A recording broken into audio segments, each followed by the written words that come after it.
Hi everybody, Dave Bloxham with Beyond Guitars, and today's the day. We are going to merge all the parts of Mike's dad's Gibson banjo back together to make an instrument out of it. We've got all the parts here. I just took a survey of all the parts. Looks like we're good to go, so join me right after this.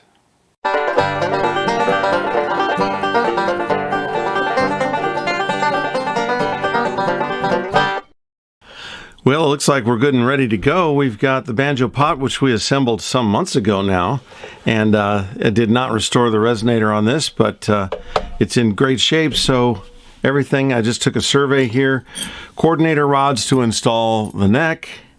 The neck, of course, is finished. The armrest here, actually got a wrench here for the tension hooks. This is the tailpiece that was on the banjo, so we've got that ready to go. Tuners, including the cam style detuners that were presumably once on this instrument, and the nut, not last but not least either, we have the nut to put back on. So we're going to get started here, just beginning with, I guess we'll open the pot up and take the resonator off, and then we'll be able to mount the neck. And I don't want to level the frets till I have everything together. Then I can level the frets. Now the coordinator rods are a little different. This one goes on the back, so this will be in what's oriented now to be the top, and the front is of course at the bottom, and so then that rod will go there. This one has the bracket, of course, for the tailpiece, so it has to go obviously under the flange. And this one's always a little bit tight to get in there, but not too bad.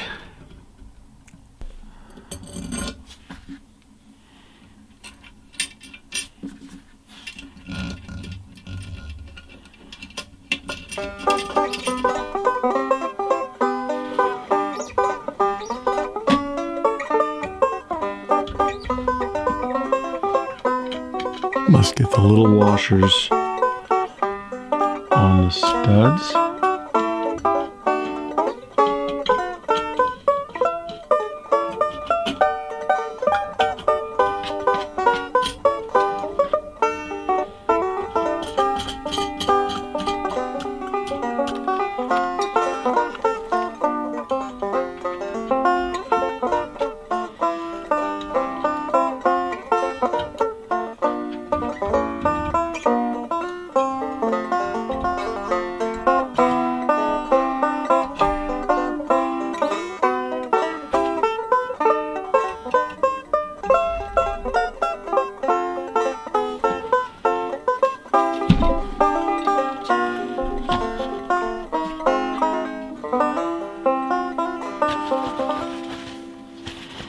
Special trick for the armrest, it involves popsicle sticks.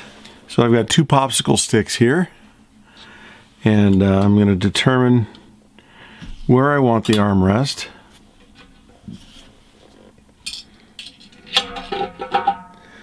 It's going to be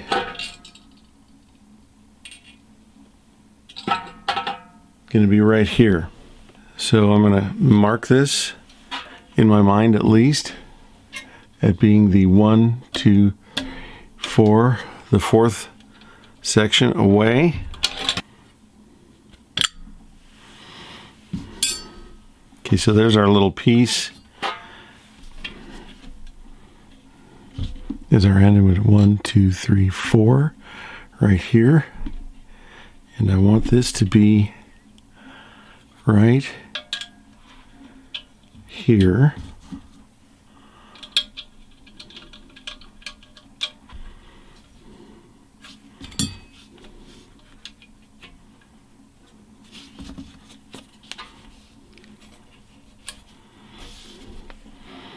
So I've got this held in with the 2 popsicle sticks, as you can see.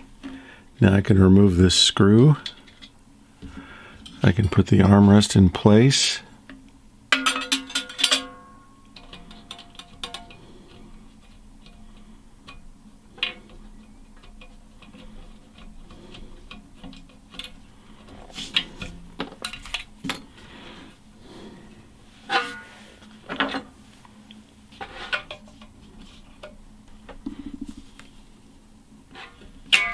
Okay, so that's on. Next, the tail piece goes on. And you see this screw goes through this little bracket right here. So we're going to do that.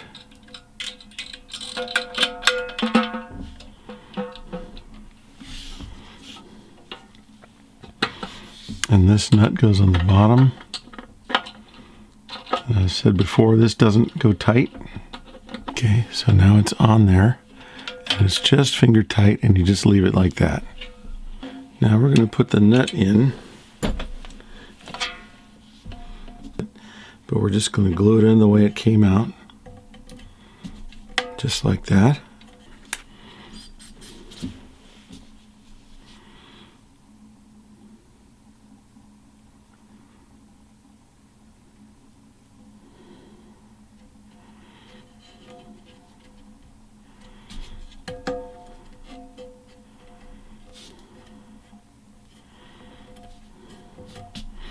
So that's all there is to that.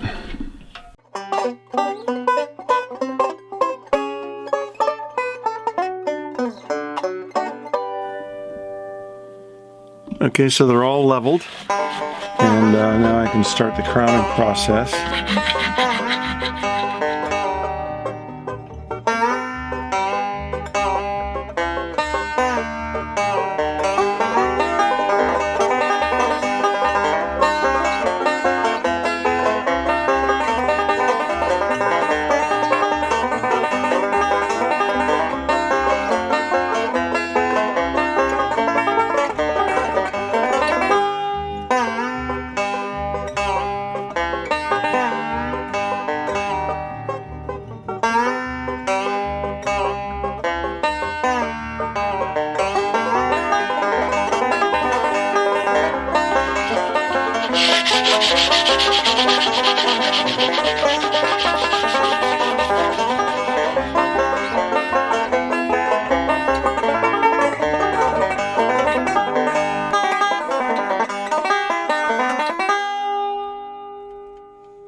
Okay, so now we're going to be putting the tuners in. Got 1, 2, 3, 4 of these, 2 of these, and some extra knobs. Not a lot of people explain much about how to do this. Installing the 5th string tuner in the side of the neck, there's a little hole there, of course. But I've got this clamp that I devised a method to do it without pressing on the end of the tuner's shaft. If you put pressure on the shaft, you could break the gears inside. So I took this hand screw clamp and drilled a hole in it. Pretty simple. That way, when the tuner drops into the hole, the pressure is put on the housing or the body of the tuner and not the shaft at all. The shaft is just resting inside the hole. So the first thing to do is to take the reamer. This is a Stumac tool. It is a special reamer for cleaning out these holes. Now really it's a regular reamer that's been cut short, but it's just in the right spot, so when you put it in there, you can clean out all the crud, the wood chips, the glue, pieces of lacquer or dirt or anything that got in there. We just like to get it nice and clean, and then just simply press the tuner in. I turn the light on so I can see down in that hole, make sure that the tuner hole is clear. Now when you line up the tuner, make sure you tilt the spool back just a little bit so it lines up with the string as it comes right off the 5th string nut. Feels like that's where it was before. And I'll put my special clamp over it, find the hole. There it is.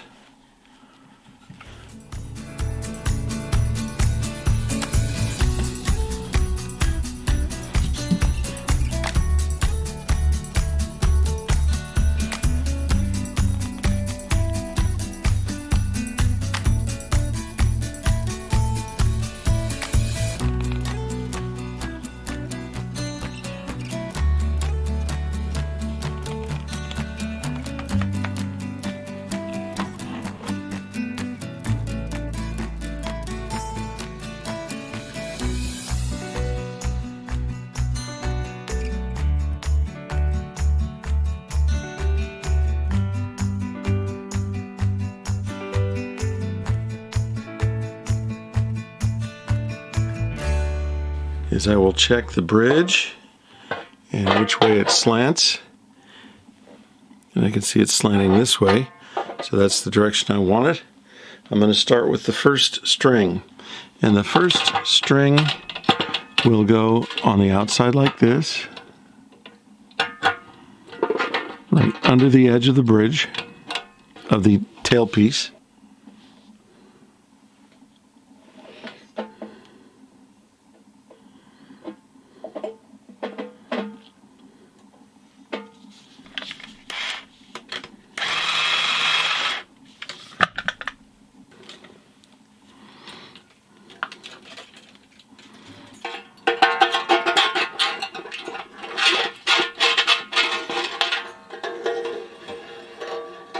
The next thing is to put in the fifth string nut. This is the same nut that came out of it, but we're ready to go back in now. It's black in color, and it just goes down in the hole, and it is not glued in. And you just have to make sure that the slot is lined up with the string.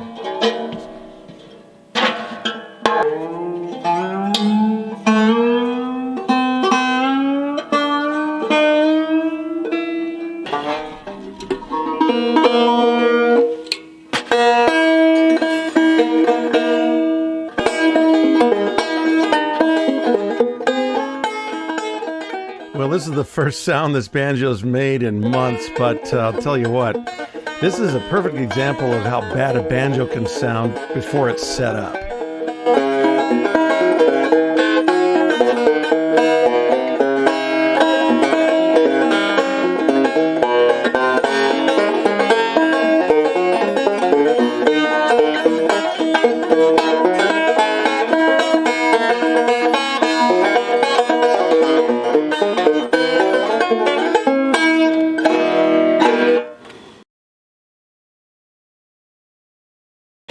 Well, what I'm finding out here is that the half-inch bridge now is a little short. I'm not sure how that changed, but it is what it is. And it's playing a little too low to the neck. So what I'm going to do, too low to the fretboard, I'm going to put a 5/8 bridge in.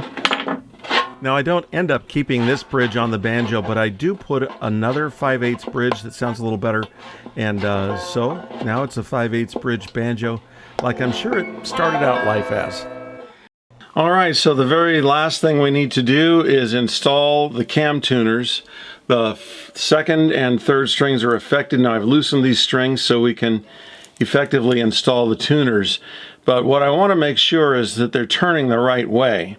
Now the two tuners are adjusted a little differently, and I could probably adjust either one of them accordingly, but I'll put them back in the way they were. And the one with the longer stem that's adjusted with the cam sticking out more will go on the second string because that shifts by 2 halftones. So we're going up and down 2 frets worth of tone actually. So what I need to do is make sure that when it goes in, it's at the apex or the highest point, pushing on the string when it's stopped in the high position, and then when I turn it down, it stops 2 tones lower. And that's adjustable by the throw. So what I want to do here is disassemble it so I can install it. And that means taking the knob off.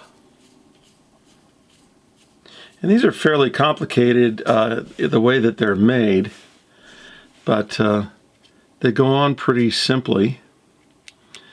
Now you can see here that it has a little pin right here, and that little pin not only goes into the headstock to stabilize it, but it also sticks up a little bit to stop the tuner.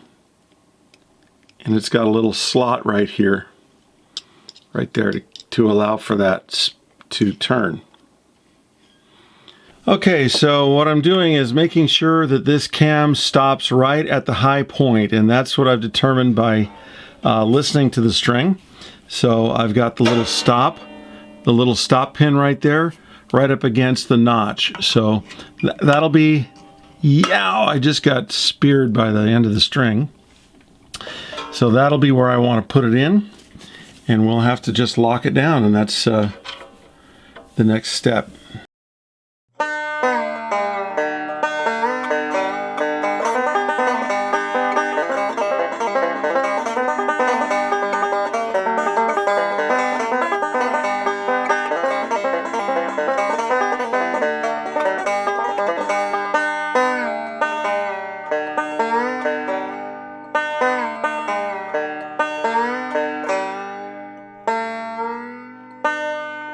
Well, here you can see I've got the cam tuners in, and the way to adjust these is these two little wing, I guess you'd call them pancake screws or something like that, nuts. Anyway, you adjust one out and the other one in, and you can move this cam forward and the opposite motion with the nuts, and you'll move it backward.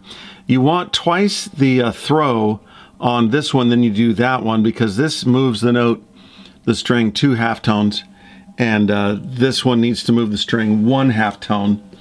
And so I'll just put my thumb pick on here.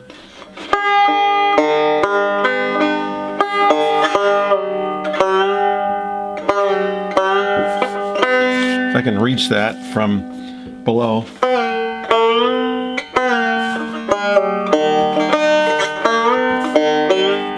Of course, it's pretty difficult with it on the table, but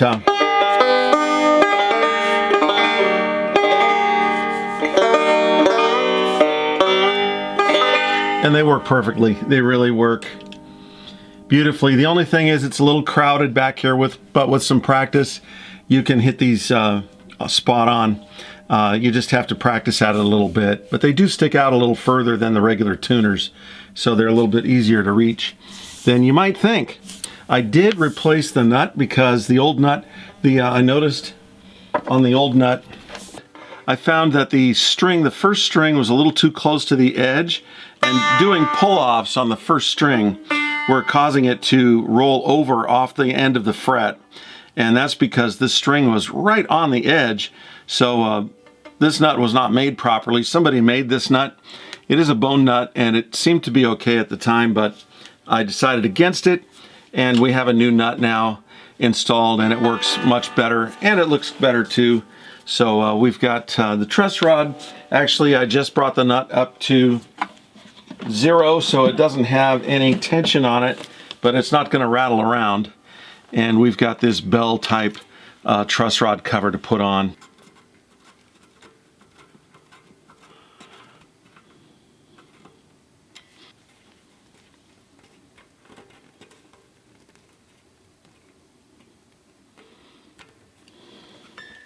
And that is on. So there we have it. We've got the banjo all finished. It's all ready to go.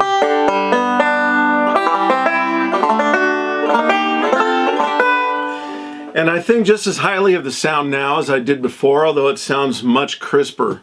It sounds very bright. It's got brand new strings, a brand new head, and the head is adjusted correctly. I was kind of interested in how the drum dial turned out, that I want to keep the tension kind of on the low side because it's an arch top. Yeah, I knew it would be different. I thought it might be tighter, but when I tightened it up to the high end of what is the norm for a flat top, it did not sound good. The tone got really bad. So.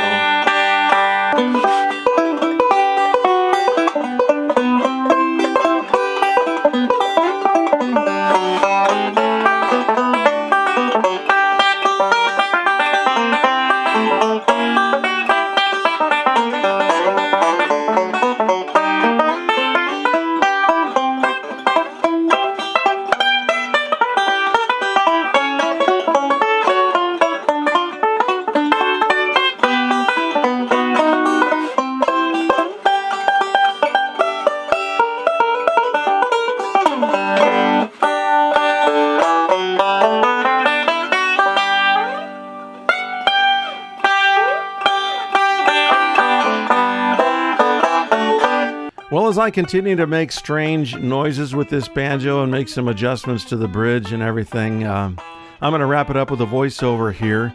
It's certainly been a pleasure to bring you along on the biggest project I've ever had. This has taken some time, admittedly, but I have to tell you, this is not my full-time thing. So 8 hours a day I did not put into this. Not even one day did I put 8 hours in it. But, it came along, and I'm really happy with how it came out. It's certainly a powerful banjo. It's very loud. And if you have any interest in this, Mike, the owner, his dad was the player, and Mike is not, so he does want to send this off to a better home, someone who will appreciate it. So if you have any interest, let me know, and I'll let you know what Mike wants to do. Maybe post it on Reverb or something. That's not carved in stone yet, but you can always contact me for questions of any type, and I'll respond to you at dave@beyondguitars.com. So please join me for the next one. I've got a headstock to repair on a broken off headstock on a banjo, and that's coming right up. So like and subscribe and comment if you like. I always like reading the comments. And join me next time here at Beyond Guitars.